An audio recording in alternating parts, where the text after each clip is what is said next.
Prima del mio arrivo, quando non c'era molta attività nell'ashram, Bhagavan trascorreva la maggior parte del suo tempo seduto nella sala.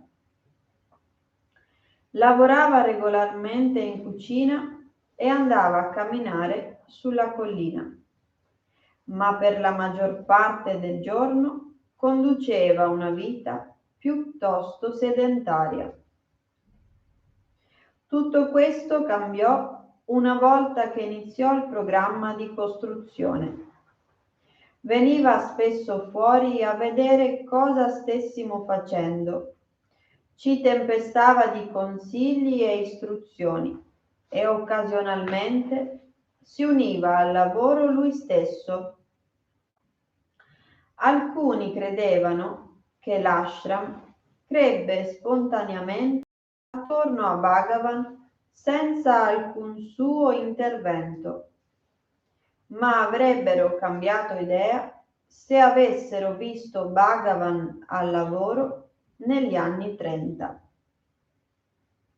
Fu Bhagavan e soltanto lui a decidere quando dovevano essere costruiti gli edifici, dove, in quale scala, quali materiali dovevano essere utilizzati e chi doveva essere incaricato della costruzione. Bhagavan era solito dire: non sono coinvolto in alcuna delle attività qui, semplicemente assisto a tutto ciò che accade. Dal punto di vista del sé, questo potrebbe essere vero, ma dal punto di vista relativo posso dire che non c'è pietra che sia mai stata mossa nell'ashram senza la sua conoscenza e il suo consenso. Come ho accennato in precedenza, la sola area in cui si rifiutò di essere coinvolto fu quella finanziaria. Iniziava progetti quando non c'era denaro disponibile per pagarli, ignorando completamente tutte le predizioni di imminente catastrofe finanziaria di Cinnaswamy. Non chiese mai denaro a nessuno e proibì a Cinnaswamy di chiederne a nome dell'ashram. Tuttavia, in qualche modo, arrivarono sempre sufficienti donazioni per completare ogni edificio. Cinnaswamy, che sentiva di essere in definitiva responsabile per le finanze dell'ashram, tendeva a preoccuparsi molto quando Bhagavan iniziava progetti che non avevano un'adeguata copertura finanziaria. In tali occasioni udii spesso Bhagavan commentare: sono qui, non è necessario che si preoccupi. Ogni qualvolta parlava in questo modo, riferivo il messaggio a Cinnaswamy. Tali messaggi lo rallegravano temporaneamente, ma in genere la sua fiducia, appena ritrovata, si dissolveva ogni qualvolta arrivava il successivo conto ingente.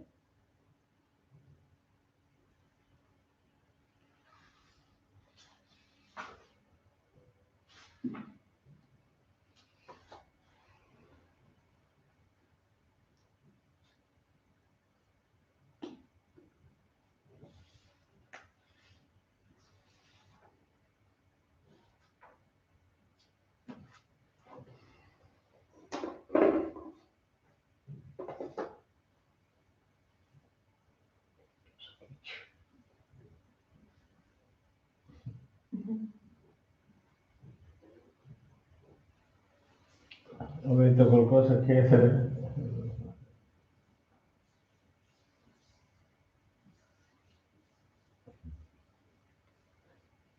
legge l'attività quotidiana dell'ashram, come qua, così.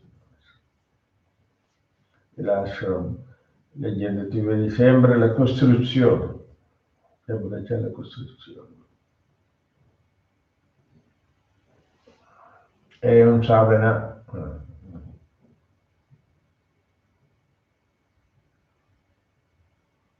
Facendo un'azione, questa azione deve fare come un sadhana. Se non hai della coscienza di fare come sadhana, sadhana significa la pratica spirituale. Se non hai la coscienza, diventa lavoro pesante.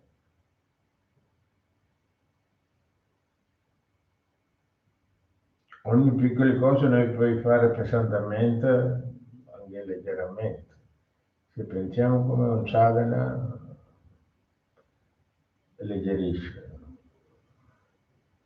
E sadhana vuol dire devo affrontare le difficoltà. Se senza nessuna difficoltà facilmente tu praticata, cosa non è più sadhana. No? E difficoltà sempre necessaria.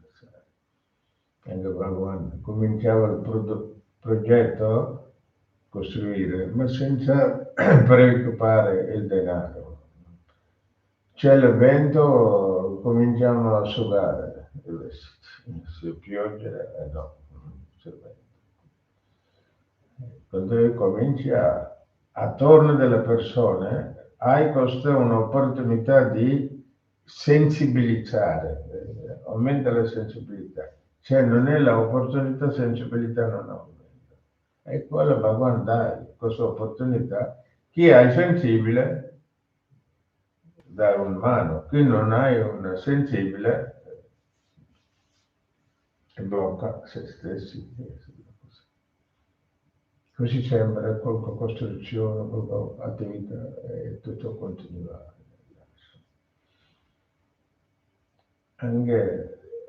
Anche qua, ho visto io, dicendo quando è andato a questa convento della Domodossola, è enorme, solo una prete, solo una. E l'ha fatto così enorme. Quando lui già ha cominciato, mattone dopo il mattone, cominciato. E quindi 100 anni la costruzione, un giorno. E questa è la crescita, questa è la sadhana. Se prendiamo un seme e che cresce,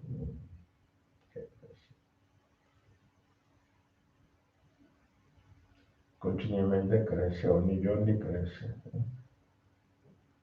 Se non c'è l'acqua, un po' soffra anche, soffra, dopo comincia a piovere, cresce. E qualche volta anche non c'è piove, chi hai una coscienza, sensibilità e la mette un po' dell'acqua. Se non mette e rimane, quando piove naturale, cresce. E così. La spiritualità, affrontare le difficoltà, sembra un impegno, sembra essere impegnato in modo difficoltoso.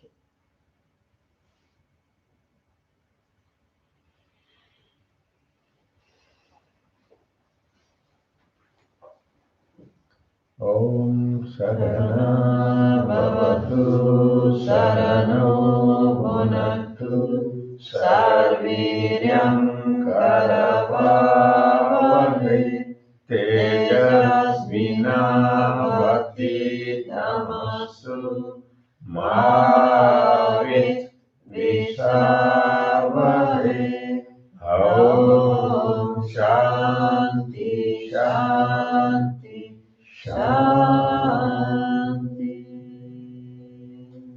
Budevam Bhojanam Prasadam. Ecco, diamo il Santanato e facciamo un saluto.